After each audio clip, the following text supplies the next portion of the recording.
Hey guys what's up. कैसे हैं आप सब। आप सभी का स्वागत है इंडिया के लार्जेस्ट लर्निंग प्लेटफॉर्म पे जिसका नाम है अनअकैडमी। मैं हूं आपका होस्ट, आपका कोच, आपका friend Dhiren.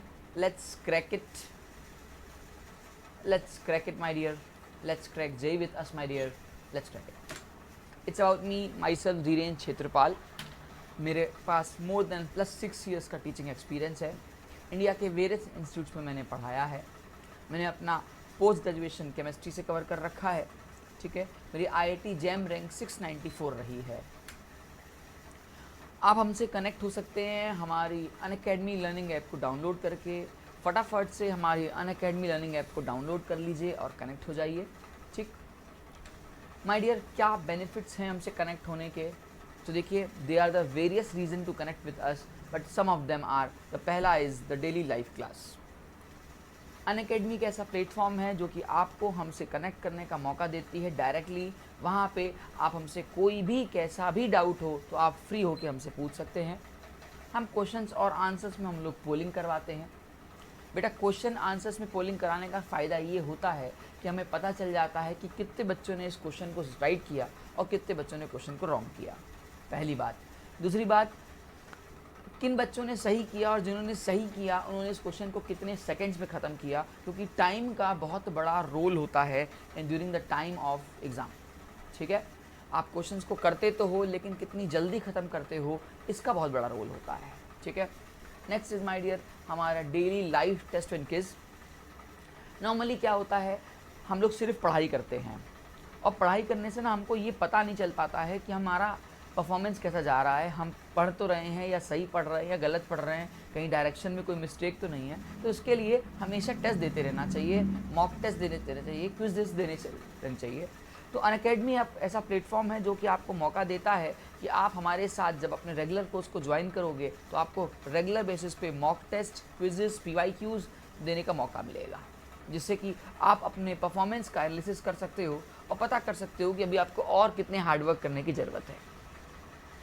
Next is my dear, हमारा जितना भी प्लान है वो एक स्ट्रक्चर्ड कोर्स प्लान है। जितने भी आप उठा लो प्लान, वो सारे स्ट्रक्चर्ड कोर्स प्लान है। स्ट्रक्चर्ड कोर्स प्लान का मीन्स क्या होता है कि जैसे आपने मान लीजिए कोई टॉपिक शुरू किया किसी फैकल्टी ने, तो उन्होंने पढ़ाया, उसके बाद उस पर आपको DPP मिलेगी, फिर आप उस DPP के डाउट को सॉल्व करोगे, फिर उस पर डिस्कशन होगा, फिर नेक्स्ट DPP मिलेगी एंड सो ऑन। उसके बाद आपका एक टेस्ट होगा। तो कंप्लीट एक स्ट्रक्चर है हर एक चैप्टर के साथ। इससे फ़ायदा ये होगा कि हम और आप मिल के आपके एग्ज़ाम को निकालने में हेल्प करेंगे। ठीक है, next is my dear unlimited access.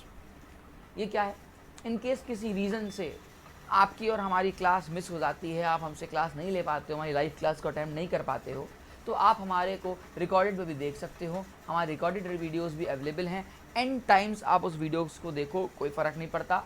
ठीक है, अपने कंफर्टेबल जोन में रह के उसको देखो। ठीक है, आप हमसे कनेक्ट हो सकते हैं, हमारे प्लस कोर्स को ज्वाइन कर सकते हैं बहुत ही अफोर्डेबल फ़ीस में, बहुत ही अफोर्डेबल और बहुत ही इकोनॉमिकल। मैं अफोर्डेबल फ़ीस क्यों बोल रहा हूँ तो देख सकते हो यार, साल का जहाँ पे बड़े बड़े इंस्टीट्यूट जो हैं वो करीबन करीबन मेरा मानना है कि इस टाइम पे भी 1.25 लाख और 1.5 लाख लेके चले जाते हैं। वहीं पे हम आपसे ओनली एंड ओनली सिर्फ 30,000 डिमांड करते हैं। इसके अलावा भी बच्चे, अगर आपको मोर देन 10% का डिस्काउंट चाहिए, या सॉरी 10% का डिस्काउंट चाहिए, तो आप मेरा कोड यूज़ कर सकते हैं। This is my code and the code is Dhiren, that is DHIREN। आपको इस कोड को डालते ही आपको इंस्टा 10% का डिस्काउंट मिल जाएगा बेटा, और इसकी आपकी फ़ीस हो जाएगी 27K।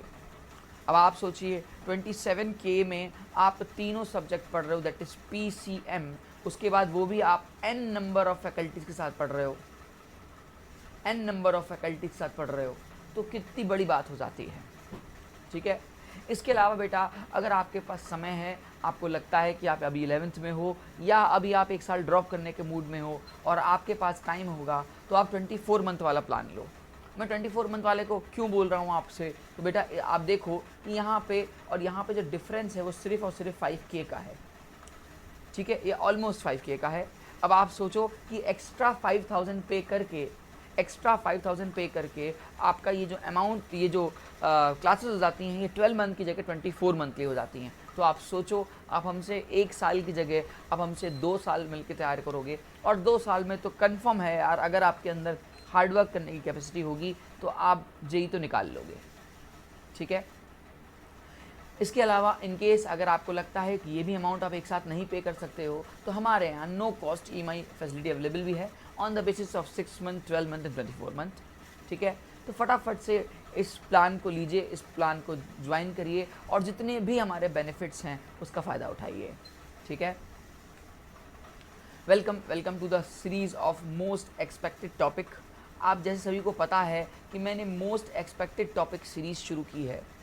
इसमें मैं हमेशा कुछ ना कुछ टॉपिक्स स्टार्ट करता हूँ एक चैप्टर को लेके। सारे टॉपिक तो नहीं पढ़ाता लेकिन वो टॉपिक ज़रूर पढ़ाता हूँ जो एग्ज़ाम में बहुत बार आए हुए हैं, ठीक है। तो उस टॉपिक की सीरीज़ के दौरान मैंने पीछे बहुत सारी वीडियोस बना रखी हैं और आज आपके साथ में आइसोमेरिज्म से कनेक्ट होता हूँ। मैंने लास्ट भी आइसोमेरिज्म बनाया था, वो मेरा आइसोमेरिज्म पार्ट फर्स्ट था और ये बेचा आज आइसोमेरिज्म पार्ट सेकंड है, ठीक है। तो शुरुआत करते हैं आइसोमेरिज्म पार्ट सेकंड की। बट आपसे रिक्वेस्ट है कि आइसोमेरिज्म पार्ट फर्स्ट ज़रूर देखना क्योंकि बेटा आइसोमेरिज्म पार्ट सेकंड फर्स्ट का कंटिन्यूस फॉर्म है। मैंने पार्ट फर्स्ट में DU पढ़ाया था, डिग्री ऑफ अनसैचुरेशन पढ़ाया था, और दूसरा मैंने chain isomer and position isomer पढ़ाया था पार्ट फर्स्ट में। आज मैं इसी को कंटिन्यू करूँगा। आज मैं डिफरेंट टाइप के और आइसोमर पढ़ाऊँगा, जैसे फंक्शनल आइसोमेरिज्म हो गया, मेटामेरिज्म हो गया, टॉटोमेरिज्म हो गया, इन सब के बारे में बात करेंगे आज, ठीक है। तो आप सब रेडी हैं?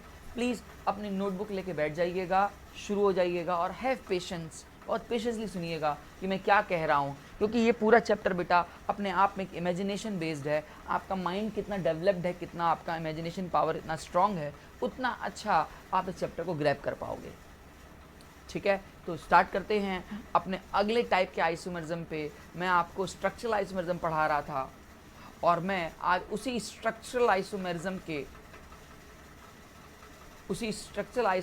के को कंटिन्यू कर रहा हूँ और उसी के अंदर मैं जो पढ़ाने जा रहा हूँ वो है बेटा फंक्शनल आइसोमेरिज्म। तो प्लीज़ हेडिंग डाल दीजिएगा, फंक्शनल आइसोमेरिज्म क्या होता है और कैसे इससे डील करते हैं और किस टाइप के इस पे क्वेश्चन एग्जाम्स में आते हैं। तो देखिए, अगर मैं डेफिनेशन की तरफ जाऊं तो डेफिनेशन ये बोलती है कि compound having same molecular formula, compounds having same molecular formula but different functional groups, different functional groups में क्या होंगे, अलग अलग हों, लेकिन मॉलिक्यूलर फॉर्मूला क्या हो इसका सेम हो, तो वो क्या कहलाता है हमारा फंक्शनल आइसोमेरिज्म। मैं कुछ एग्जांपल्स देता हूँ, शुरू कर रहा हूँ एग्जांपल्स देना। जैसे लेट सपोज करिए पहला एग्जांपल ले रहा हूँ मैं अल्कोहल का और इथर का। ये कुछ पेयर्स होते हैं अल्कोहल का और इथर का। अब आप देख सकते हो बेटा कि अल्कोहल में लेट सपोज एग्जांपल लेते हैं, मेरे पास अल्कोहल है CH3CH2OH और मेरे पास एक इथर है CH3OCH3।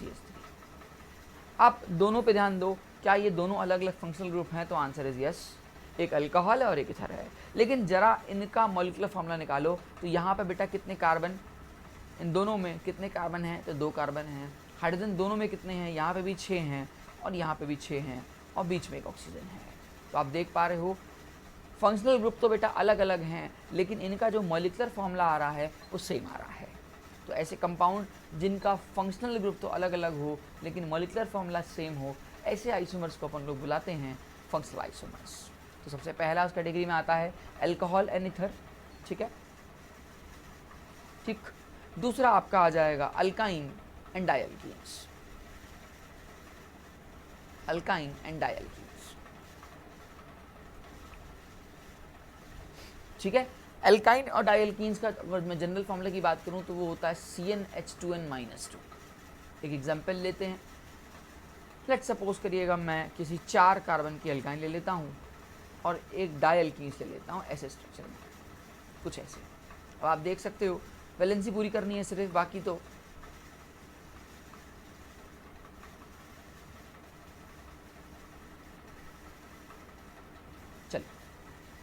आप इन दोनों में देखिए कि क्या नंबर ऑफ कार्बन कितने हैं। तो यार नंबर ऑफ कार्बन बेटा 4 हैं। नंबर ऑफ हाइड्रोजन की बात करो तो 3 यहाँ पे, 2 यहाँ पे, 5 और 1 यहाँ पे 6, ठीक है। यहाँ आप चेक करो 2 तो 4, एक 5 और एक 6, टोटल मिला के क्या आ रहा है, 6 आ रहा है।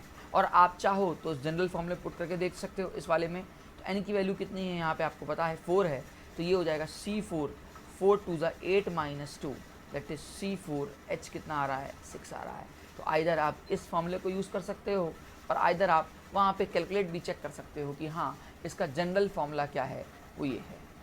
और इस क्वेश्चन का जो मॉलिक्यूलर फॉर्मूला हुआ वो ये हुआ। ठीक है, तो हम क्या देख रहे हैं कि अल्काइन और डाई अल्कीन अपने आप में दो डिफरेंट फंक्शनल ग्रुप्स में आते हैं। हाँ, ये बात याद रखिएगा, अल्काइंस और डाई अल्कीन्स अपने आप में दो अलग अलग फंक्शनल ग्रुप का हिस्सा हैं। ठीक है, नेक्स्ट आएगा तीसरा, इसको बोलते हैं aldehyde, ketones and olefins alcohol. Olefins alcohol, olefins का मतलब क्या होता है अगर आपको नॉलेज हो तो ओलेफिन्स अल्कीन्स को बुलाते हैं ओलेफिन्स। ठीक है, मैं एक एग्जांपल ले लेता हूं यार। मान लेते हैं मेरे पास ये एल्डिहाइड है, ये मेरे पास कीटोन है,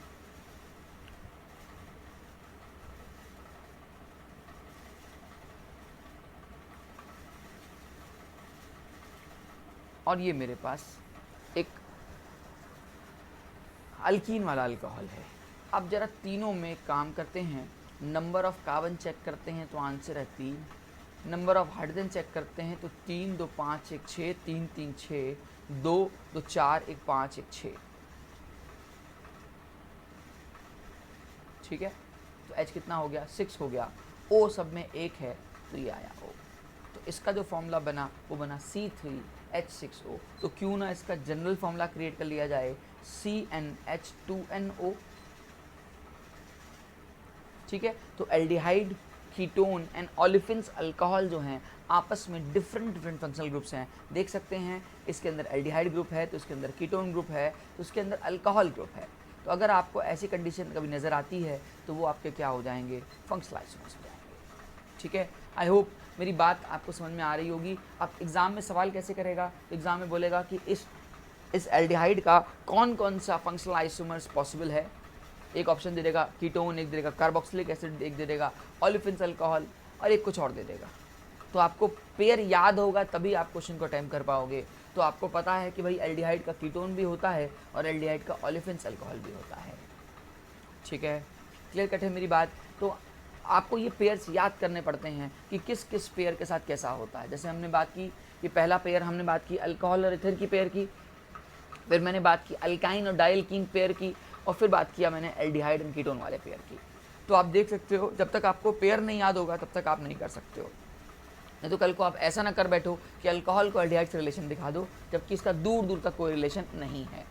दो डिफरेंट फंक्शनल आइसोमर्स तो हैं लेकिन उनका मॉलिक्यूलर फॉर्मूला सेम नहीं हो सकता एल्डिहाइड और अल्कोहल का। हाँ, एल्डिहाइड और अल्कोहल तब हो सकता है जब यहाँ पे क्या हो, ओलेफिन्स अल्कोहल हो, प्योर अल्कोहल के साथ नहीं हो सकता है। ठीक है, बात समझ में आ रही है? Any problem, sure short. तो इस बात को याद रखिएगा कि आप फंक्शनल आइसोमर्स के पेयर को कैसे याद करना है। फोर्थ आएगा आपका, ये क्या था, एल्डिहाइड कीटोन ना। अब आएगा कार्बोक्सिलिक एसिड,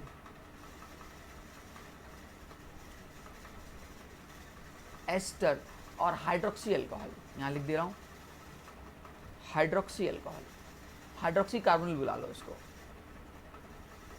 हाइड्रोक्सी मतलब OH ग्रुप हो और कार्बोनिल का मतलब C double bond O group भी हो। ठीक है, आइए एग्जांपल ले लेते हैं यार। लेट्स सपोज करिए मेरे पास ये कार्बोक्सिलिक एसिड है, ये लेट्स सपोज करिए मेरे पास एस्टर है। ठीक है, और ये लेट्स सपोज करिए हाइड्रोक्सी अल्कोहल है, हाइड्रोक्सी कार्बोनिल है। मतलब कुछ ऐसा हो जाए,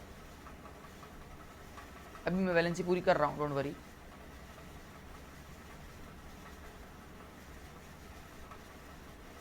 आइए इन तीनों में देखिए वैलेंसी पूरी कर लेता हूँ। चलिए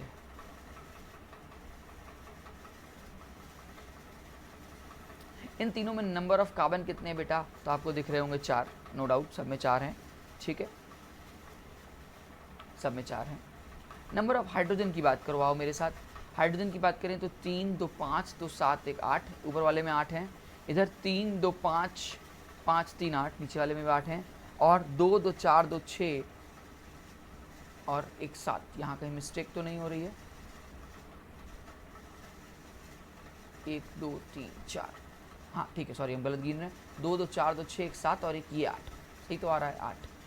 और सब में ओ कितने हैं, 2 ओ हैं, देखो यहाँ पे भी 2 ओ, यहाँ पे भी 2 ओ, यहाँ पे भी 2 ओ, मतलब ये O2 आ रहा है। तो इसका जो जनरल ये फॉर्मूला बना, इसमें मतलब कार्बोक्सिलिक एसिड का पेयर, कार्बोक्सिलिक एसिड का पेयर, एस्टर का पेयर और हाइड्रोक्सी एल्डिहाइड का पेयर, तो आपका क्या कहलाएगा, आपका फंक्शनल आइसोमर्स का रिलेशन है। तो क्यों ना इसका जनरल फॉर्मूला बनाया जाए, तो ये हो जाना चाहिए CnH2nO2 हो जाना चाहिए ना। तो ये इसका क्या हो गया, जनरल फार्मूला हो गया। मतलब इस जनरल फार्मूले कैटेगरी में जो जो आएंगे वो आपके क्या होंगे, इस पेयर की कैटेगरी में आ जाएंगे, और ये इसका क्या है, मॉलिक्यूलर फार्मूला है। आई होप मेरी बात आप समझ पा रहे होगे। तो कार्बोक्सिलिक एसिड, ठीक है, carboxylic acid, ester and hydroxy carbonyl आपस में क्या है, एक फंक्शनल आइसोमर का बेहतरीन एग्जाम्पल है, ठीक है। नेक्स्ट आएगा नाइट्रो ग्रुप होता है, एक होता है nitrito, nitrito N and nitrito O। क्या है नाइट्राइटो N और नाइट्राइटो O, तो देखो बहुत बेहतरीन, बहुत सिंपल सा एग्जांपल लेता हूँ, ठीक है। आप यहाँ पे ध्यान से देख पा रहे होगे कि इस मिथाइल ग्रुप के साथ यहाँ पे चूंकि नाइट्रोजन ने बॉन्ड बनाई है, इसलिए ये एग्जाम्पल है नाइट्राइटो N का, ठीक है। और चूंकि इस मिथाइल ग्रुप के साथ यहाँ पे ऑक्सीजन ने बॉन्डिंग बनाई है, इसलिए ये एग्जाम्पल है नाइट्राइटो O का। बाकी तो यहाँ पे आप मिथाइल लगाओ, इथाइल लगाई, वो आपकी मर्जी है, उसका आपसे IUPAC नेम बदल जाएगा, ठीक है। जैसे ये मिथाइल नाइट्राइटो N कहलाएगा, तो ये मिथाइल नाइट्राइटो O कहलाएगा, नेमिंग में अगर मैं बात करूँ। लेकिन ज़रा आप इनके मॉलिक्यूलर फॉर्मूले पे आओ, तो इन दोनों में क्या नंबर ऑफ कार्बन सेम है, दैट इज़ एक कार्बन दिख रहा है, ठीक है। नंबर ऑफ हाइड्रोजन कितने दिख रहे हैं, 4 दिख रहे हैं। नंबर ऑफ नाइट्रोजन, हाइड्रोजन पहले लिख लें बेटा, 4 दिख रहे हैं। कार्बन 1 दिख रहा है, कार्बन 1 दिख रहा है, हाइड्रोजन 4 दिख रहा है, 4 नहीं बेटा 3, आई एम सॉरी, हाइड्रोजन 3 दिख रहा है, नाइट्रोजन 1 दिख रहा है और ऑक्सीजन 2 दिख रहा है, ठीक है। तो ये इस कंपाउंड का क्या हो गया, आपस में रिलेशन हो गया। दैट मीन्स नाइट्राइटो N और नाइट्राइटो O आपस में क्या दिखाएंगे, आपस में ही फंक्शनल आइसोमर्स हम दिखाएंगे, ठीक है। ओके, बढ़ सकते हैं आगे, ठीक। उसी तरह अगला आता है साइनाइड एंड आइसोसाइनाइड ग्रुप्स। जैसे मान लीजिए ये ऐसे लिखा है और दूसरे में कुछ ऐसे लिखा है, ठीक है। इसको अपन लोग मिथाइल साइनाइड बुलाते हैं। थोड़ी सी IUPAC नॉलेज होनी चाहिए आपको। और इसको अपन लोग मिथाइल आइसोसाइनाइड बुलाते हैं। ये आपका मिथाइल आइसोसाइनाइड है, ठीक है। अब जरा देखिए क्या ये आपस में फंक्शनल आइसोमर हैं, तो पहले तो 2 डिफरेंट फंक्शनल ग्रुप्स, तो हाँ साइनाइड और आइसोसाइनाइड अपने आप में 2 अलग अलग ग्रुप होते हैं। लेकिन अगर मैं जनरल फार्मूला की बात करूँ, तो यहाँ पे नंबर ऑफ कार्बन कितने आ रहे हैं, 2 आ रहे हैं टोटल मिला के। हाइड्रोजन कितने आ रहे हैं बेटा, 3 आ रहे हैं। और नाइट्रोजन कितना आ रहा है, 1 आ रहा है। तो दोनों का जो ये मॉलिक्यूलर फार्मूला बन रहा है वो कुछ ये बन रहा है, ओके। तो मेरी बात आप समझ पा रहे हो कि कैसे इनका मैं रिलेशन निकाल रहा हूँ, कैसे मैं इनके पेयर को कवर कर रहा हूँ। ये हमारे क्या हैं, फंक्शनल आइसोमर्स के एग्जाम्पल्स चल रहे हैं, ठीक है। ये पेयर्स के रिलेशन याद रखिएगा, कौन सा पेयर किसके साथ फंक्शनल आइसोमर दिखाता है, ठीक है। नेक्स्ट आएगा all the amines. All the amines कहने का क्या मेरा सेंस है, that is 1 degree 2 degree 3 degree amine आपस में क्या है, एक नेचर में फंक्शनल आइसोमर का एग्जाम्पल है, ठीक है। आइए एग्जाम्पल लेते हैं एक। मान लीजिए 4, मैं एक ही ले लेता हूँ। ये मेरा 1 डिग्री का अमाइन है,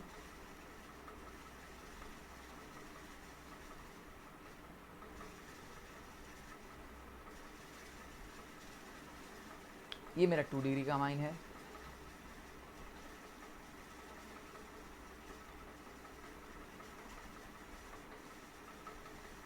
और ये मेरा 3 डिग्री का अमाइन है। नो डाउट सभी में आप देख सकते हो नंबर ऑफ कार्बन कितने हैं, तो 4 दिख रहे हैं। नंबर ऑफ हाइड्रोजन कितने दिख रहे हैं, 3 3 6 2 8 2 10, ठीक है, 3 2 5 2 7 2 9, ठीक है, 1 10, है ना। इधर देख सकते हैं 3 3 6 2 8 2 10, ठीक है, ठीक। यहाँ पे आप देख सकते हैं 3 3 6 6 3 9 और 1 10, ठीक है, सॉरी 11 आ रहा है, तो इधर कहीं मिस्टेक तो नहीं हो रहा, चेक कर लो यार। 3 3 6 2 8 2 10 11, सॉरी सब में 11 हैं यार, C4H11N आ रहा है सबका, ठीक है। तो आप देख पा रहे हो कि सभी का जनरल फॉर्मूला क्या बन रहा है, C4H11N। तो ये हमारी किस कैटेगरी में आ रहे हैं, ये हमारे ऑल जितने भी आ रहे हैं ये हमारे सारे फंक्शनल आइसोमरिज्म की कैटेगरी में क्रिएट होते हैं, ठीक है। बढ़े आगे, नेक्स्ट आएगा अल्कोहलिक और फिनोलिक ग्रुप।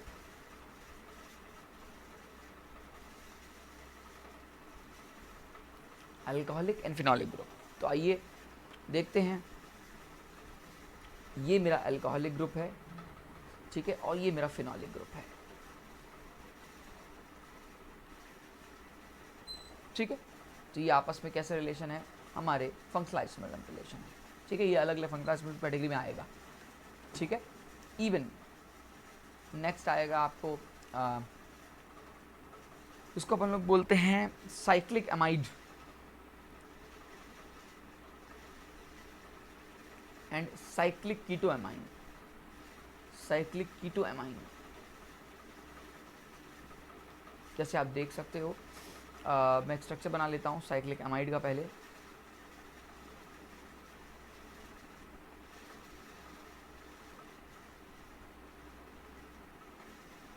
ठीक है बच्चा, मेरे यहाँ पे कितने कार्बन, 1 2 3 4 5, ठीक है। तो एक काम करते हैं, और दूसरा मैंने क्या बोला, साइक्लिक कीटो अमाइन। तो अब आप देख सकते हो कितना हो गया, 1 2 3 4 और ये हो गया 5 और इससे कनेक्ट हो गया, ठीक है। नंबर ऑफ कार्बन एक बार चेक कर लो यार, हो सकता है कहीं मिस्टेक ना हो जाए। 1 2 3 4 5, यहाँ पे भी 1 2 3 4 ये 5, ठीक है। दोनों में नंबर ऑफ कार्बन देख सकते हो सेम है, number of hydrogen but obvious same ही होगा, और ऑक्सीजन भी सेम ही होगा। अब देखो ये पूरा अपने आप में एक अमाइड ग्रुप है। ये कौन सा ग्रुप है बेटा, अपने आप में एक अमाइड ग्रुप है, साइक्लिक में है इसलिए मैंने इसको नाम साइक्लोअमाइड दिया है। जबकि यहाँ पे आप देख सकते हो इधर एक कीटो ग्रुप है, ठीक है, और इधर आपका एक अमाइन ग्रुप है, ठीक है। क्या बोला मैंने, इधर आपका एक कीटो ग्रुप है और इधर आपका एक अमाइन ग्रुप है। तो साइक्लिक अमाइड और साइक्लिक कीटो अमाइन आपस में कैसा रिलेशन दिखा रहे हैं, आपके फंक्शनल आइसोमर्स का एग्जांपल दिखा रहे हैं, ठीक है। नेक्स्ट आएगा साइक्लिक एस्टर एंड इसको हम लोग बोल देते हैं साइक्लिक ऑक्सी कीटो। ऑक्सी कीटो, आओ देखते हैं एग्जांपल लेके एक।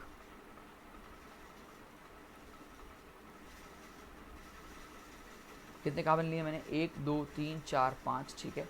यहाँ पे भी मुझे 5 कार्बन लेना होना चाहिए, 3 4 5 और ये कुछ ऐसे गिन लेते हैं यार एक बार, 1 2 3 4 5, ठीक है। बाकी वैलेंसी हाइड्रोजन से पूरी कर ही लोगे। अब देखो यार आप यहाँ पे कि ये आपका कौन सा ग्रुप है, ये आपका कैसा ग्रुप है, तो ये आपका एस्टर ग्रुप है। लेकिन चूंकि ये साइक्लिक फॉर्म में इसलिए इसका नाम क्या दिया जाए, साइक्लिक एस्टर, ठीक है। ये आपका इधर कीटोन ग्रुप है और इधर आपका ऑक्सी ग्रुप है, तो इधर आपका ऑक्सी ग्रुप है और इधर आपका कीटोन ग्रुप है, ठीक है। तो ये इधर एस्टर हो गया और इधर आपका ऑक्सी कीटोन ग्रुप हो गए साइक्लिक में ही। तो ये हमारे क्या हो जाएंगे, अपने आप में कैसा रिलेशन हो जाएगा, फंक्शनल आइसोमरिज्म का रिलेशन हो जाएगा, ठीक है। आई होप आपको मेरी बात समझ में आ रही होगी, ठीक है, ओके। अब मैं आपको कुछ अच्छे अच्छे क्वेश्चंस करा देता हूँ फंक्शनल आइसोमेरिज्म पे, ठीक है। जितना भी हमने फंक्शनल आइसोमेरिज्म पढ़ा है, अब उनके अच्छे अच्छे कुछ क्वेश्चंस मेरे पास रखे हैं। तो आइए देखते हैं कि फंक्शनल आइसोमेरिज्म पे कैसे क्वेश्चंस बनते हैं, ठीक है। तो देखिए, सबसे पहले एक क्वेश्चन है कि भाई, क्वेश्चन पूछा है कि how many 1 degree, 2 degree, 3 degree alcohol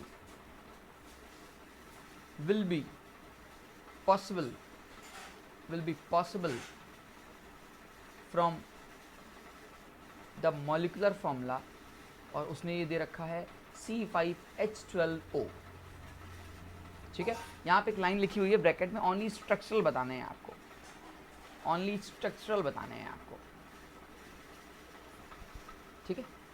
अब आपको ये सवाल पूछेगा कि यार कितने C5H12O का यूज़ करके मैं 1 डिग्री के, 2 डिग्री के और 3 डिग्री के पॉसिबल स्ट्रक्चर्स क्रिएट कर सकता हूँ। तो देखो यार, ओनली स्ट्रक्चर, ठीक है।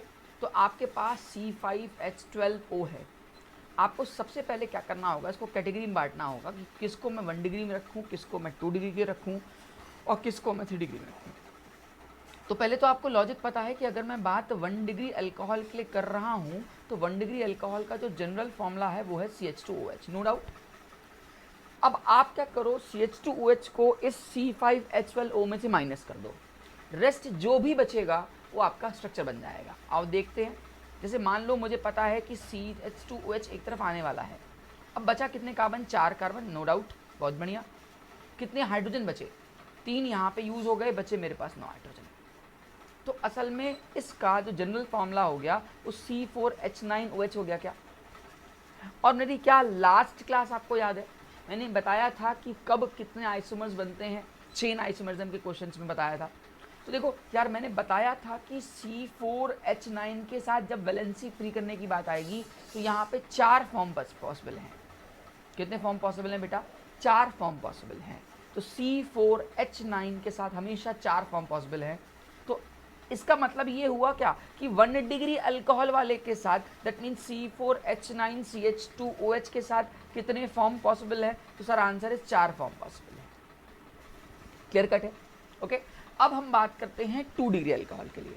देखो इसको बांट लो, पहले 1 को अलग करो, 2 को अलग करो, 3 को अलग करो। अदरवाइज अगर नहीं करोगे ना तो बहुत सारे स्ट्रक्चर बनाते रह जाओगे, थक जाओगे, बनेगा नहीं सही, कभी भी सही आंसर नहीं आएगा, ठीक है।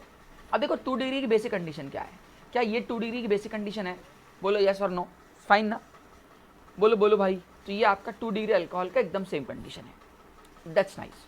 अब मैं क्या करने वाला हूँ, मैं इसको साथ खेलने वाला हूँ। यहाँ पे रखूंगा पहले CH3, मेरे पास फॉर्मूला क्या है, फॉर्मूला है मेरे पास C5H12O। आओ CH3 अलग कर लिया, इधर ले, कितने कार्बन बचे, तो 3 कार्बन बचे। हाइड्रोजन कितने बचे, तो मेरे पास हाइड्रोजन 3, एक 4, एक 5 यूज हो चुके हैं, तो 7 बचे।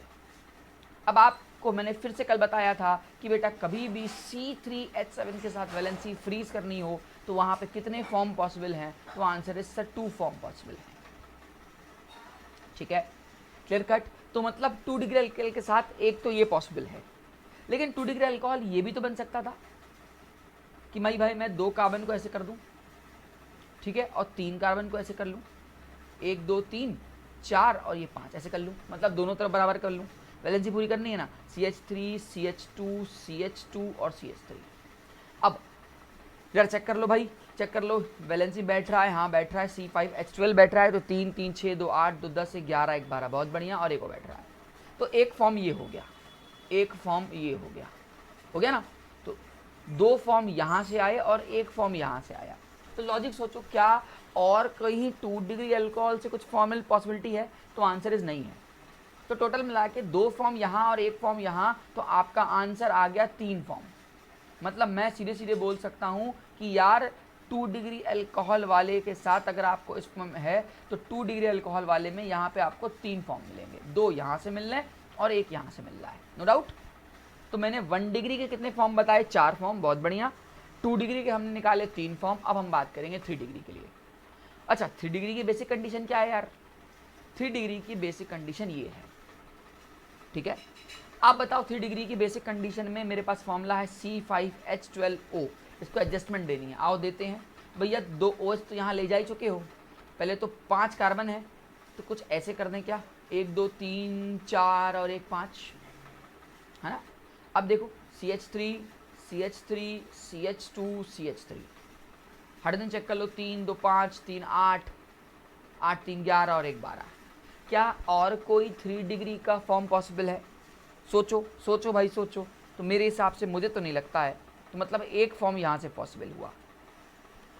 अब ओवरऑल आंसर क्या आया? आंसर आया भाई 1 डिग्री के सर ने बताए कितने हमने निकाले, 4 फॉर्म निकाले। तो 1 डिग्री के हमने 4 फॉर्म निकाले, बहुत बढ़िया। 2 डिग्री के हमने कितने फॉर्म निकाले? 2 डिग्री के हमने निकाले 3 फॉर्म, इसके हमने निकाले 3 फॉर्म, और 3 डिग्री का हमने कितना फॉर्म निकाला? 1 फॉर्म निकाला। तो टोटल कितने आ गए? 4 3 7 और 1 कितना हो गया? इसका आंसर आ गया कि इस C5H12O के साथ हमारे 8 फॉर्म पॉसिबल हैं, जिसमें से इंडिविजुअल भी बात करूं तो 1 डिग्री का कितना आ रहा है बेटा? 4 आ रहा है। 2 डिग्री का बेटा कितना आ रहा है? तो 3 आ रहा है। और 3 डिग्री कितना आ रहा है बेटा? तो 1 आ रहा है। ठीक है, गेटिंग माई पॉइंट? मेरी बात समझ पा रहे हो क्या चाह रहा है क्वेश्चन? ठीक है, बहुत ही सिंपल क्वेश्चन था। इसी तरह अगला क्वेश्चन ट्राई करके देखो एक बार। ट्राई करो कि यार अगर मान लो मैं आपको एक सवाल देता हूं और कि मेरे पास 1 डिग्री, क्वेश्चन सुनना, question 1 degree 2 degree and 3 degree के अमाइंस बनाने हैं, only structural, again ONLY, only structural amines बनाने हैं with the formula of C5H13N। क्या है भाई? C5H13N। C5H13N की हेल्प से मुझे 1 डिग्री 2 डिग्री और 3 डिग्री के अमाइंस बनाने हैं। ठीक है, वीडियो को पॉज करना पहले, उसके बाद कुछ सोचना। देखो मैं करूँगा क्या, मैं आपको सिखा देता हूँ। पहले मैं 1 डिग्री को अलग करूँगा, फिर 2 डिग्री का अलग करूँगा, फिर 3 डिग्री को अलग करूँगा, और कुछ नहीं करने वाला हूँ। तो आओ इसका सोल्यूशन करते हैं मिलके, आंसर्स निकालते हैं। तो पहले हम बात करेंगे फॉर 1 डिग्री अमाइन के लिए। अब आप बताओ यार 1 डिग्री अमाइन की बेसिक नीड क्या है? NH2, बाकी यहाँ फलाना कुछ भी लग जाए, यही बेसिक नीड है ना। तो क्या करूँगा, इस फॉर्मूले में से इस फॉर्मूले को माइनस करूँगा। आओ भैया माइनस करते हैं। NH2 इधर किया तो बचा मेरे पास C5, हाइड्रोजन कितने बचे मेरे पास? 11 बचे। तो C5H11NH2। अब याद करो मैंने कल पढ़ाया था कि C5H11 के कितने फॉर्म पॉसिबल हैं? तो ये 8 फॉर्म पॉसिबल हैं। जिसको ये नहीं याद है वो प्लीज़ कल वाली वीडियो ज़रूर देखे, उसमें उसको 8 फॉर्म नज़र आ जाएंगे। तो C5H11 में कितने फॉर्म पॉसिबल हो रहे हैं बेटा? 8 फॉर्म पॉसिबल हो रहे हैं। ओके, इसके अलावा 1 डिग्री अमाइन तो शायद और नहीं बन सकता है। ठीक है, 2 डिग्री अमाइन की बात करते हैं। 2 डिग्री अमाइन में बात करें तो बेसिक कंडीशन पहले सेटिस्फाई कर लूँ कि बेसिक कंडीशन कुछ ये होती है 2 डिग्री की, नो डाउट। अब मेरे पास C5H13N को एडजस्टमेंट देना है। भैया एक यहाँ लग चुका है, बचे 12। ठीक है, वो तुम बुद्धि लगाओगे। तो पहले तो मैं एक यहाँ कर ले रहा हूँ, एक यहाँ कर ले रहा हूँ, यहाँ सॉरी हाइड्रोजन था, सॉरी, बाकी 4 यहाँ कर लेता हूँ। C4H आ जाओ, यहाँ पे तो पहले CH3 कर लो। कितने H बचे? तो 4 यहाँ यूज़ हो गए और 9 9 4 13, राइट। तो C4H9 फिर से आ गया। कल हमने बताया था कि C4H9 के कितने फॉर्म पॉसिबल है? तो बेटा 4 फॉर्म पॉसिबल हैं। बहुत सिंपल बात कर रहा हूँ, कुछ नहीं। ठीक है, तो इसके मतलब कितने फॉर्म इससे आ सकते हैं? 4 फॉर्म आ सकते हैं। अब देखो क्या 2 डिग्री अमाइन और भी कंडीशन पे बनाया जा सकता है क्या? लॉजिक सोचो। तो हाँ यार, बन तो सकता है। 2 डिग्री अमाइन को ये भी तो कर सकता हूँ 2 डिग्री अमाइन। अगर 2 कार्बन यहाँ कर दूँ और 3 यहाँ कर दूँ, है ना, तो CH2 CH3 हो जाएगा और ये हो जाएगा C3H7, है ना। तो कल बात हुई थी कि भाई C3H7 के कितने फॉर्म पॉसिबल हैं? तो 2 फॉर्म पॉसिबल हैं। तो भैया 2 फॉर्म यहाँ से पॉसिबल हो पाएगा। ठीक है, तो मतलब टोटल मिला के अभी तक जो मुझे लग रहा है कि वो 2 डिग्री के अमाइन एक आएगा 4 और एक आएगा 2, टोटल मिला के 6 आएंगे फॉर्म 2 डिग्री अमाइन से। और सोचो कहीं 2 डिग्री अमाइन से और बनाया जा सकता है क्या? ट्राई करो। नहीं, मेरे हिसाब से नहीं। तुम्हारे हिसाब से लगता है तो कर लो, नो डाउट। तुम्हारे हिसाब से लगता है तो कर लो, मेरे हिसाब से नहीं फिलहाल। ठीक है, अब बात आती है 3 डिग्री अमाइन की। तो यार 3 डिग्री अमाइन की बेसिक कंडीशन क्या है? तो देखो यार 3 डिग्री अमाइन की जो बेसिक कंडीशन है वो ये है कि भैया उसमें ये होना चाहिए, ठीक है। फॉर्मूला क्या था? C5H13N था। आओ एडजस्टमेंट करते हैं। तो पहला N के साथ एक काम करते हैं, सॉरी ये ले लेते हैं CH3 बचे कितने? 5 में से 2 जाए 3, तो C3 बचा। और क्या बचा भाई? H कितना बचा? 3 3 6 और 7। अगेन देखो फिर से आ गया C3H7 आ गया। और अभी हम देखें कि C3H7 के कितने फॉर्म पॉसिबल हैं? तो 2 फॉर्म पॉसिबल हैं, ठीक है। अगला, क्या 1 डिग्री अमाइन और भी बना सकता है क्या? सॉरी मैं बोला हूँ 3। तो हाँ यार देखो बना सकते हैं। अगर मैं ऐसे कर लूँ क्या, C2H5 और CH3, 2 2 4 1 5 5 5 10 3 13, नो डाउट, बहुत बढ़िया। तो एक फॉर्म ये आ गया। तो टोटल कितने फॉर्म हो गए? 3 फॉर्म हो गए। अब हमने आंसर निकाला कि 1 डिग्री अमाइन के कितने फॉर्म? 8 फॉर्म। 2 डिग्री अमाइन के कितने फॉर्म? तो 4 + 2 कितने फॉर्म भैया? 4 फॉर्म यहाँ पे, 2 फॉर्म यहाँ पे, ये आए 6 फॉर्म। तो आओ भैया ऐड कर लेते हैं। 1 डिग्री के हमने निकाले 8, 1 डिग्री अमाइन के 8 फॉर्म निकाले। 2 डिग्री अमाइन के बच्चे मेरे अपन लोग ने 6 फॉर्म निकाले। और 3 डिग्री अमाइन के बच्चे अपन लोग ने कितने फॉर्म निकाले? 3 फॉर्म निकाले। सही बोल रहा हूँ ना? तो 8 6 14 और 3 17, मतलब 17 फॉर्म पॉसिबल हैं या 17 स्ट्रक्चरल आइसोमर्स पॉसिबल हैं from the molecular formula C5H13N, ठीक है, ओनली स्ट्रक्चरल वाले। क्लियर कट है? तो ऐसे टाइप के क्वेश्चन एग्जाम में आते हैं कि 1 डिग्री के कितने पॉसिबल, 2 डिग्री के कितने पॉसिबल, 3 डिग्री के कितने पॉसिबल एंड सो ऑन, ठीक है। तो ये सब चीज़ें यार प्रैक्टिस मेक मैन परफेक्ट वाला हाल है।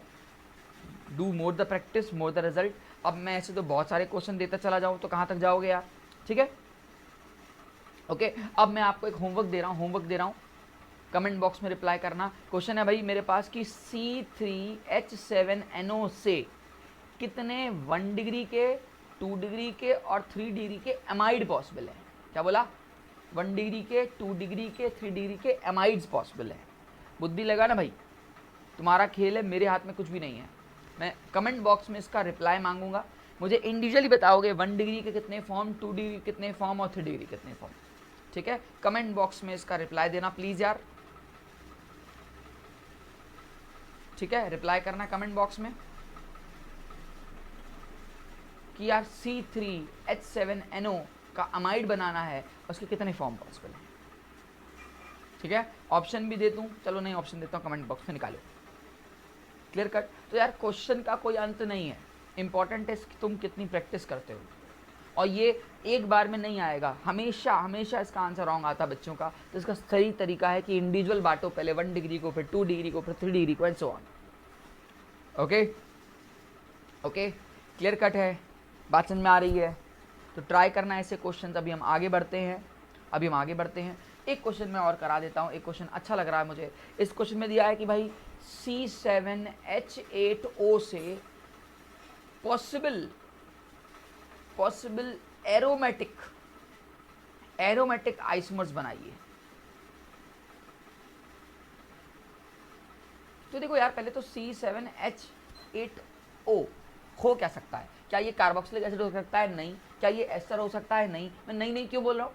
क्योंकि कार्बोक्सिलिक एसिड में 2 O चाहिए, एस्टर में भी 2 O चाहिए, लेकिन किस में 1 O चाहिए? तो वो है अल्कोहल और ईथर।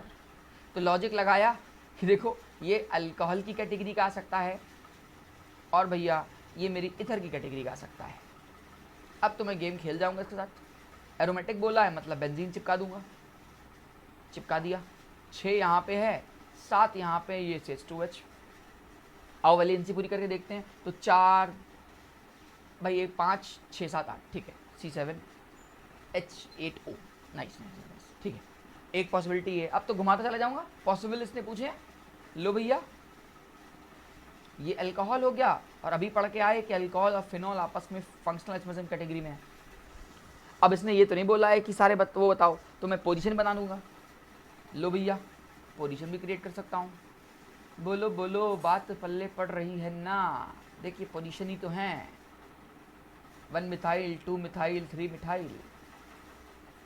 ठीक है, और कुछ हो सकता है क्या? हाँ, क्यों नहीं हो सकता सर, अल्कोहल का ईथर तो भूल ही गए हो आप। तो लो सर, आ गए। तो आंसर आया 1 2 3 4 5। तो कितने फॉर्म पॉसिबल है? 5 फॉर्म पॉसिबल हैं। ओके, तो ये बात याद रखिएगा। जहाँ पे 1 वाला अगर मैं नंबरिंग करके परेशान करूँ, 1 2 3 4 और 5, अगर मैं बोलूँ कि 1 और 5 में कैसा रिलेशन, तो फंक्शनल आइसोमेरिज्म। 1 का 2 3 4 5 के साथ कैसा रिलेशन, तो फंक्शनल आइसोमेरिज्म। 2 का 3 के साथ, 2 का 4 के साथ, 3 का 4 के साथ पोजीशन आइसोमेरिज्म। तो ये तो अंदर की कहानियां हैं, लेकिन उसने ये नहीं बोला है। अगर वो बोलता कि नहीं बता मुझे इसमें पोजीशन कितने हैं, फंक्शनल कितने हैं, चेन कितने हैं, तब हम कुछ सोचते। उसने ऐसा कुछ नहीं बोला। उसने बोला पॉसिबल एरोमेटिक आइसोमर्स बनाइए। डन ना, क्लियर कट। बढ़े आगे। तो ये सब प्रैक्टिस में रखिएगा। हम आगे बढ़ते हैं, अगले टाइप के आइसोमरिज्म की तरफ आते हैं, और इस आइसोमरिज्म का नाम है मेटामेरिज्म। बहुत ही प्यारा अपने आप में आइसोमरिज्म है ये। क्या कहता है मेटामेरिज्म? तो आइए देखिए। मेटामेरिज्म की डेफिनेशन ये होती है कि फंक्शनल ग्रुप के रिस्पेक्ट में जो कार्बन है वो अगर अपनी पोजीशन को इंटरचेंज करने लग जाए तो वो हमारे मेटामेरिज्म कहलाते हैं। क्या बोला? फंक्शनल ग्रुप के रिस्पेक्ट में जो कार्बन है वो अपनी पोजीशन अगर चेंज करने लग जाएं तो वो मेटामेरिज्म कहलाते हैं। ठीक है, लिख सकते हो यार डेफिनेशन में, compounds having same MF but different position of carbon atoms, different position of carbon atoms, carbon nitrogen कुछ भी हो सकता है, ऑक्सीजन सल्फर फलाना, atoms with respect of functional group.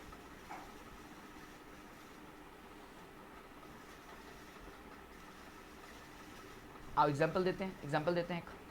जैसे मान लो यार कि पहले तो कौन कौन सा रीअरेंजमेंट हो सकता है। तो देखो लिख लो, ये लिख लो, बहुत इंपॉर्टेंट बात है कि यार ओ आपके फंक्शनल आइसोमरिज्म दिखा सकते हैं, फंक्शनल बोल रहा हूँ सॉरी, मेटा। एस भी दिखा सकते हैं, ठीक है। अमाइंस के फॉर्म भी दिखा सकते हैं, ठीक है। अमाइंस का 3 डिग्री अमाइन भी दिखा सकता है, ज़्यादा वैलेंसी पूरी कर रहा है क्या, ठीक है। ओके कीटोन भी दिखा सकता है 5th नंबर पे। 6 नंबर पे तुम्हारा यार एस्टर भी दिखा सकता है, तुम्हारा यार एमाइड भी दिखा सकता है, ठीक है। तो ये सारे तुम्हारे किस में आएंगे? या एक और ले लो, एसिड एनहाइड्राइड भी छुप रहा है क्या? आजा, चल आजा। ये जितने भी 8 मेंबर्स मैंने आपको बताया, इसके इर्द गिर्द अपन को कार्बन्स को घुमाना है, वही मेटामेरिज्म है। आओ एग्जाम्पल देते हैं, एग्जाम्पल्स ऑफ मेटामेरिज्म। मौज आएगी, बहुत मौज है यार। आओ, जैसे मान लो मैंने कहा कि मेरे पास वैलेंसी में से मैं पूरी नहीं कर रहा हूँ, करते रहना घर पे। मैं यहाँ पे 3 कार्बन ले रहा हूँ और यहाँ पे 1 कार्बन ले रहा हूँ। दूसरे केस में मैं दोनों पे 2 कार्बन कर ले रहा हूँ। तो देखो इस O के रिस्पेक्ट में कैसे देखते हैं, ऐसे देखते हैं। इस O के रिस्पेक्ट में ऐसे कितने कार्बन सी, तो 3, ऐसे कितने होंगे तो 1, इधर क्या है, यहाँ पे 2, यहाँ पे 2। तो इस O के रिस्पेक्ट में कार्बन ने अपनी पोजीशन को क्या किया, चेंज किया। तो ये कैसे एग्जाम्पल, ये मेटामेरिज्म के एग्जाम्पल, ठीक है, याद रहेगी बात। और एग्जाम्पल लेते हैं, जैसे मान लो C डबल बॉन्ड OO है, यहाँ बना दो कुछ ऐसी रिंग और यहाँ खाली छोड़ दो। अब इसका मेटामेरिज्म बनाना है तो कुछ नहीं करना है, इन दोनों को स्वाइप कर देना है। यो हो गया भाई। अब देखो ये देख पा रहे हो कि C डबल बॉन्ड O के रिस्पेक्ट में, यहाँ पे इस O वाले के साथ बेंजीन लगी है, इस कार्बन वाले के साथ साइक्लोहेक्सेन लगा है। जबकि इसके इस मेटाफॉर्म में यहाँ साइक्लिक के साथ बेंजीन हो गई और यहाँ के साथ साइक्लोहेक्सेन हो गया। तो आप देख पा रहे हो कि C डबल बॉन्ड के इर्द गिर्द पोजीशन क्या हो रही है बच्चे, बदल रही है। इसलिए किसका एग्जाम्पल है, मेटामेरिज्म का एग्जाम्पल है। ठीक है, ऐसे यार एग्जाम्पल तो बतेरे मेरे पास। आओ थोड़ा गंदा वाला क्वेश्चन करें तो आपको फील भी आए।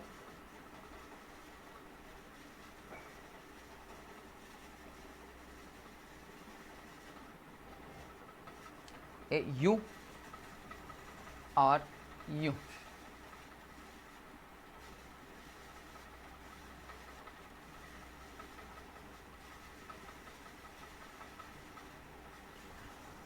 क्या ये मेटामेरिज्म है? दिल से बोलना, क्या ये मेटामेरिज्म है? तो देखो लोगों को लगेगा नहीं मेटामेरिज्म, क्योंकि उनको इन्वायरमेंट से लगेगा, लेकिन मेरे नज़रिया देखने का थोड़ा सा अलग है। मैं यहाँ देख रहा हूँ कि इस रिंग के साथ सल्फर है, नो डाउट। सल्फर के सेकंड नंबर पे मिसाइल लगा है। यहाँ पे देखो इस रिंग पर सल्फर है, नो डाउट, तो ये थर्ड नंबर पे मिसाइल लगा है। तो हो गए ना अलग, हो गए ना अलग। तो ये भी एग्जाम्पल आपके मेटामेरिज्म का आएगा। ठीक है, आपको आओ मैं फंसाऊं तो मज़ा आए मुझे। ठीक है, एक क्वेश्चन है,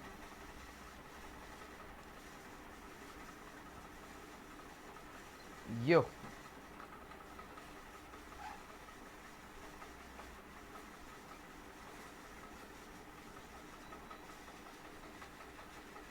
यो, अब आपको क्या लगेगा, बहुत ध्यान सुनना। यहाँ बर्बाद हो जाती है जनता, जनता बर्बाद हो जाती है। आओ दिखाएं कैसे बर्बाद होती है। तो देखो उनको क्या लगता है कि यहाँ पे पहले सर इधर भी एक कार्बन थे, इधर भी एक कार्बन थे, नो डाउट। सर अब देखो ना सर, यहाँ पे 2 कार्बन हो गए और यहाँ हाइड्रोजन हो गया। तुमको ये मेटामेरिज्म लग रहा है, तुमको ये मेटामेरिज्म लग रहा है, तो मैं आपको बता दूं ये गलत लग रहा है। क्यों गलत लग रहा है? क्योंकि ये मेटामेरिज्म नहीं है, ये अपने आप में एक फंक्शनल आइसोमेरिज्म है। अब मजे की बात ये है कि सर कैसे पहचाने कि फंक्शनल क्यों है, क्यों ये मेटा नहीं है। तो पहली बात, एक नोट करके स्टार लगा के इस बात को लिख लो कि मेटामेरिज्म और फंक्शनल आइसोमेरिज्म कभी भी एक साथ नहीं रह सकते। क्या बोला? मेटामेरिज्म, ऊप्स, मेटामेरिज्म एंड क्या बोला, functional isomerism can not exist together, कभी भी एग्जिस्ट एक साथ नहीं करेंगे। और अगर आपको भ्रम लगता भी है कि वो मेटा है कि फंक्शनल है, तो मैं आपको एक प्रायोरिटी के बारे में बता देना चाहता हूँ। मैं बहुत बार बोला भी है, प्रायोरिटी में फंक्शनल आइसोमेरिज्म की प्रायोरिटी मेटामेरिज्म से ज़्यादा होती है बच्चा। इसलिए याद रखना, अगर कहीं मन में कन्फ्यूज़न आ जाए कि फंक्शनल आइसोमेरिज्म है कि मेटा है, तो दोनों तो एक साथ नहीं हो सकते। और होगा क्या, वो पक्का फंक्शनल होगा। मेटा क्यों नहीं होगा? क्योंकि प्रायोरिटी ऑर्डर के according functional isomerism is more prior than metamerism. I hope you are getting my points, what I mean to say, मैं क्या कहना चाहता हूँ। ठीक है, बढ़ते हैं आगे।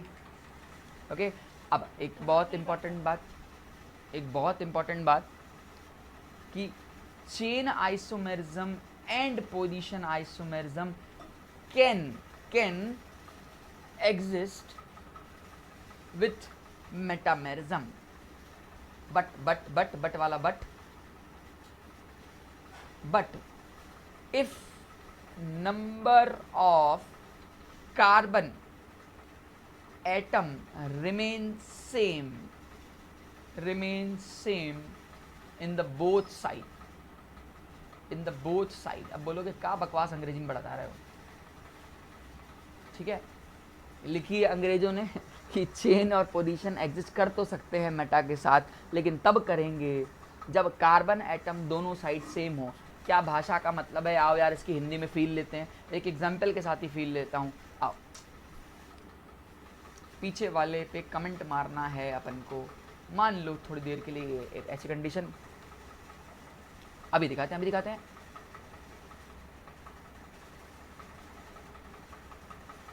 4 3 3 3 3 1 2 3 4 5, 1 2 3 4 और ये 5। आओ ध्यान देना ध्यान देना। अगर मैं इसकी बात करूं तो नंबरिंग इस OC के रिस्पेक्ट में, इस O के रिस्पेक्ट में ये नंबर 1 है नो डाउट, और इस OC के रिस्पेक्ट में ये नंबर 1 और ये 2 3 4 है कि नहीं, ये 2 3 4। अब देखो इधर देखो, क्या ये पोजीशन आइसोमेरिज्म का एग्जांपल है? तो आंसर इस सर है। क्या ये पोजीशन आइसोमेरिज्म का एग्जांपल है? तो हाँ है, क्योंकि पोजीशन आइसोमेरिज्म में फंक्शनल की पोजीशन बदल जाती है, राइट ना। अब दूसरा, क्या ये मेटामेरिज्म भी है? तो हाँ, पोजीशन आइसोमेरिज्म और मेटामेरिज्म इसलिए है क्योंकि इस O के बगल में कितने कार्बन, इधर एक कार्बन, इधर भी एक कार्बन, इसके इधर भी कितने कार्बन 4 और इधर भी कितने कार्बन 4। तो ये पोजीशन भी है एंड मेटामेरिज्म भी है, बोथ। बट बेटा बट अगर मान लो, अगर वो तुमसे नंबरिंग कर लेता हूँ 1 2, तो 1 और 2 जो हैं आपस में एग्जाम्पल हैं किसके? पोजीशन एंड मेटा बोथ के। लेकिन अगर वो तुम्हें छेड़ दे, छेड़ कुछ ऐसा दे बेटा कि वो परेशान कर दे, वो कुछ ऐसा कर दे, अब पूछे कि बता क्या ये पोजीशन है या मेटा हैं या पोजीशन मेटा दोनों हैं, तो देखो तुम तुरंत दिमाग लगाना, और दिमाग यूं वाला लगाना कि सर इधर ऑक्सीजन के एक कार्बन था और सर इधर ऑक्सीजन के 2 कार्बन आ गए, तो ये ओनली एग्जाम्पल मेटामेरिज्म का है। मेटा ओनली लिख दो भैया। तो याद रखना, ये अगर तीसरा नंबर है तो दूसरा तीसरे के साथ और पहला तीसरे के साथ सिर्फ और सिर्फ क्या शो करेगा? दूसरा तीसरे के साथ एंड पहला तीसरे के साथ सिर्फ और सिर्फ क्या शो करेगा? मेटा शो करेगा। क्यों ऐसा बोला? क्योंकि ऑक्सीजन के बगल में पोजीशन साइड चेंज हो गई, जबकि ये बोल रहा है ये तभी एक साथ एग्जिस्ट करेंगे जब बोथ साइड में रिमेन सेम हो। इसकी हिंदी यही थी। देखो पहले वाले एग्जाम्पल में जो मैंने दिया 1 और 2 में, तो यहाँ पे सेम था बेटा, लेकिन यहाँ पे सेम नहीं है। देख रहे हो, यहाँ पे अस्सी से 2 कार्बन सी, ऐसे एक कार्बन है, तो डिफरेंट हो गया। तो अगर डिफरेंट हो गया तो चेन पोजीशन ना हो के सिर्फ क्या होगा? मेटा होगा, क्योंकि मेटा की प्रायोरिटी ज़्यादा होती है किससे? चेन और पोजीशन वाले से। ओके, मेरी बात समझ पा रहे हो? तो याद रखना कि एग्जाम्पल को ड्रॉ करते टाइम, क्वेश्चन के करते टाइम आपको ये सब बातें पता होनी चाहिए, कौन आइसोमेरिज्म कैसा, कौन आइसोमेरिज्म कैसा इन फलाना। ओके, चलिए एक क्वेश्चन और ले लीजिए। आइए, आपको बस बताना है कि इनके बीच में रिलेशन कैसा है। मैं स्ट्रक्चर ड्रॉ कर दे रहा हूं।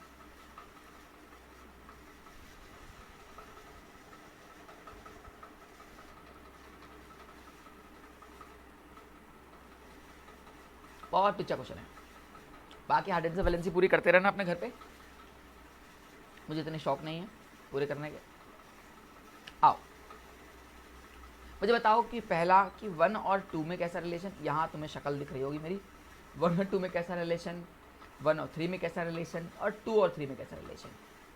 बोलो 1 और 2 में कैसा रिलेशन? वीडियो को पॉज करना, देखना। मैं अभी आगे बढ़ रहा हूँ, आपको आंसर बता दे रहा हूँ। पहले मैं क्या चेक करूँगा? चेक करूँगा मेटा है, तो भैया मेटा तो है ये, ठीक है। मेन इंपॉर्टेंट है पोजीशन के साथ मेटा है या चेन के साथ मेटा है या ओनली मेटा है। तो आओ देखो यार, नंबरिंग की बात करें तो यहाँ 1 2 3 और यहाँ 1 2 3, तो देखो मेटा तो है नो डाउट, मेटा तो है नो डाउट, लेकिन पोजीशन के साथ मेटा है। क्या है? ऐसे लिखोगे मेटा एंड पोजीशन बोथ।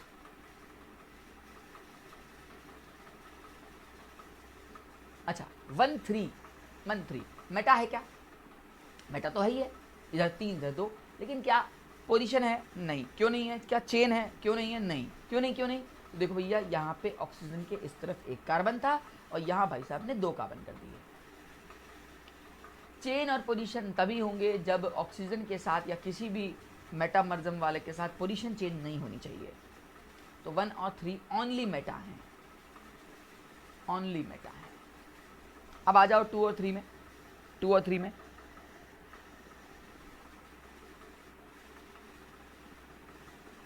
तो इसमें भी तो ओनली मेटा आ रहा है, इसमें भी तो ओनली मेटा आ रहा है, ठीक है।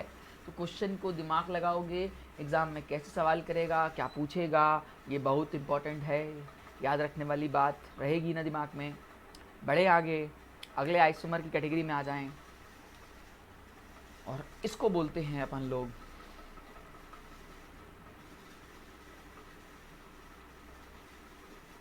Ring chain isomerism.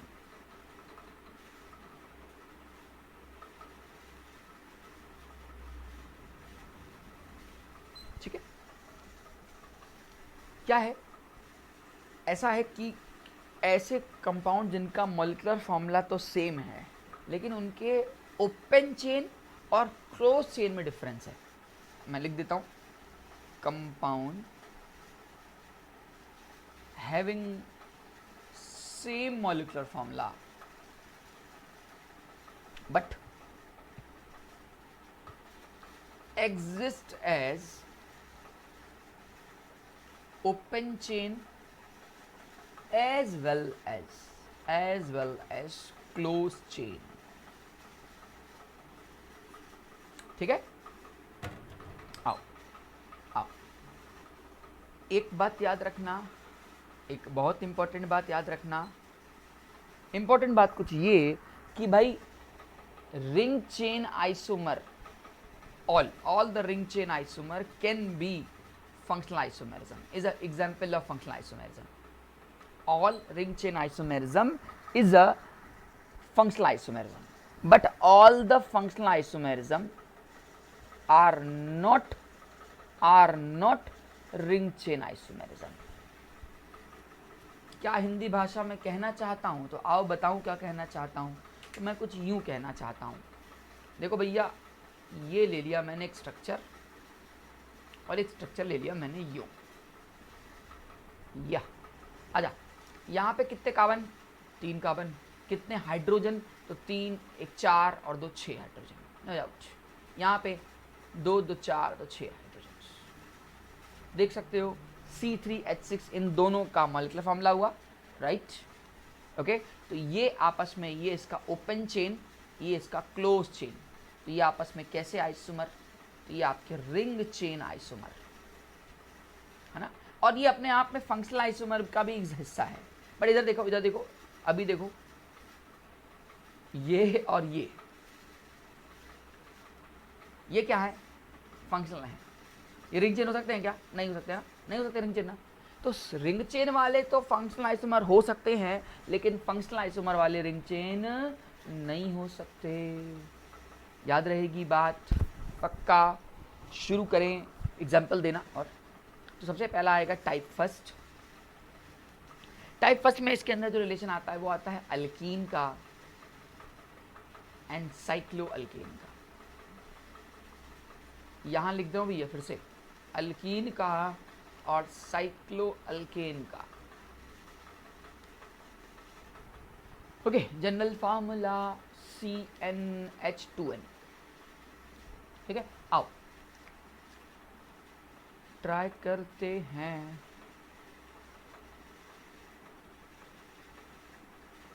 ये मान लो मेरी अल्कीन है, नो डाउट, और ये मेरा साइक्लो अल्केन है, नो डाउट।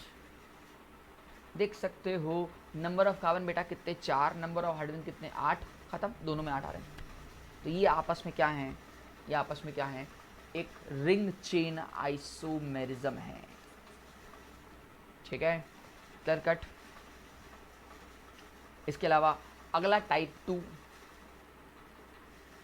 टाइप 2 में आता है अल्काइन, अल्काइन, डायल्कीन्स, डाईन्स बुलाते हैं, साइक्लोइन्स, साइक्लोअल्कीन्स, स्पाइरो, ठीक है, और फ्यूज्ड या बाईसाइक्लो, बाईसाइक्लो। ये सारे जो हैं, सॉरी, ये जो सारे हैं ये हमारे क्या हैं, एक रिलेशन है। जैसे एग्जाम्पल लेते हैं, एक एग्जाम्पल लेते हैं, 4 कार्बन का ले लेते हैं, ये ले लिया, वैलेंसी पूरी करेंगे। एक ये पॉसिबल है, देखो, और एक ये पॉसिबल है। इसको तुम ड्यू से भी निकाल सकते हो यार, ड्यू जो अपन लोग सीख के आए उससे भी निकाल सकते हैं। ये मैंने ड्यू में पढ़ाया था, तो बस यहाँ तुम लोग के साथ टाइम पास मार रहा हूँ इस चीज़ के लिए, क्योंकि ये मैं ड्यू में पढ़ा चुका हूँ यार। ठीक है, साइक्लोब्यूटीन, नो डाउट। स्पायरो बनेगा नहीं, बाईसाइक्लो बन जाएगा। स्पायरो क्यों नहीं बनेगा, स्पायरो क्यों नहीं बनेगा बोलो। स्पायरो बनने के लिए मिनिमम 5 कार्बन चाहिए होते हैं रे, और मैंने एग्जाम्पल कितने का लिया है, 4 कार्बन का लिया है।